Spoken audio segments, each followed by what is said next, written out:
को ज़रा गौर से देख ली। अक्सर स्टूडेंट इसमें स्टेटमेंट को गौर से नहीं पढ़ते, तब वो मिस्टेक करते हैं। If is the force between the 2 point charges when a medium of dielectric constant K is between them. अब देखो डाइलेक्ट्रिक मीडियम को हम लोग, आप लोग ने कूलम लॉ में पढ़ा है, वो हम लोग रिप्रेजेंट करते हैं एप्सिलॉन R से, and it is the ratio between the two forces, जब दो चार्जेस वैक्यूम में हो या एयर में हो, एंड एनी मीडियम, ये एफ प्राइम का मीडियम से।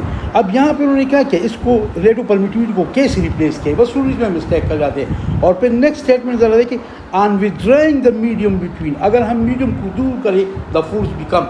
तो आप लोगों को ज़ुबानी भी पता होना चाहिए, बल्कि वहाँ पे स्टेटमेंट में भी कई बार मैंने कहा है कि if we introduce a dielectric medium between the two charges the magnitude of the Coulomb force reduces, Coulomb force reduce हो जाते हैं। अब ज़रा देखिए यहाँ पे if by K times force क्या हो जाता है, वो कम हो जाता है, तो इतना कम हो गया है। लेकिन इस स्टेटमेंट में क्या, ऑन विथड्राइंग द मीडियम, अगर हम मीडियम रिमूव कर लें तो फिर आपके पास है ये इक्वेशन जो होगा ये बन जाएगा।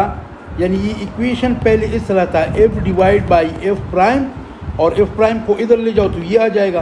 तो हमारे पास एफ आ जाएगा एफ प्राइम के।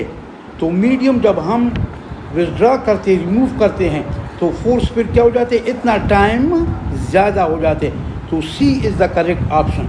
तो याद रखिए ज़रा स्टेटमेंट को स्टूडेंट गौर से पढ़े, ठीक है। स्टूडेंट को यहाँ तक पढ़ लेते कि हम कोई डाइलेक्ट्रिक मीडियम रख देते तो मैग्नीट्यूड ऑफ कूलम फोर्स कम हो जाते, वो तो ठीक है कम हो जाता है।